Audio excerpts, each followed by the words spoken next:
மறைந்த எழுத்தாளர் அசோகமித்திரனின் உடல் சென்னை பெசநகர் மின்மயானத்தில் தகனம் செய்யப்பட்டது. புகழ்பெற்ற எழுத்தாளர் அசோகமித்திரன் உடல் நலக்குறைவால் நேற்று சென்னை வேளச்சேரியில் உள்ள அவரது மகன் வீட்டில் காலமானார். அவருக்கு வயது 85. தமிழின் சிறந்த எழுத்தாளர்களுள் ஒருவரான அசோகமித்திரனின் இயற்பெயர் தியாகராஜன். இவர் 1931ஆம் ஆண்டு செகந்திராபாத்தில் பிறந்தார். தந்தையின் மறைவுக்கு பிறகு தனது 21வது வயதில் சென்னையில் குடியேறினார். சிறுகதைகள், கட்டுரைகள், புதினங்கள் என ஏராளமான படைப்புகளை இவர் படைத்திருக்கிறார். ஆங்கிலம், ஹிந்தி உள்ளிட்ட பல்வேறு மொழிகளில் இவரது புதினங்கள் மொழிபெயர்க்கப்பட்டுள்ளன.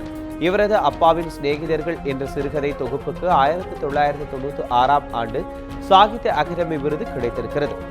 அசோகமித்திரனின் உடலுக்கு திரைப்பட பாடலாசிரியர் கவிஞர் வைரமுத்து, விடுதலை சிறுத்தைகள் கட்சித் தலைவர் தொல் திருமாவளவன் உட்பட ஏராளமானோர் அஞ்சலி செலுத்தினர். அதன் பின்னர் பெசநகர் மின் மயானத்தில் அசோகமித்திரனின் உடல் தகனம் செய்யப்பட்டது. அவர் தமிழ் இலக்கிய உலகத்திற்கு மிகப்பெரிய பங்களிப்பை செய்தவர் என்பதை நாடறியும். அவரை இழந்து வாடும் குடும்பத்தினருக்கும் இலக்கிய உலகத்தினருக்கும் விடுதலை சிறுத்தைகள் கட்சியின் சார்பில் ஆழ்ந்த இரங்கலை தெரிவித்துக் கொள்கிறேன்.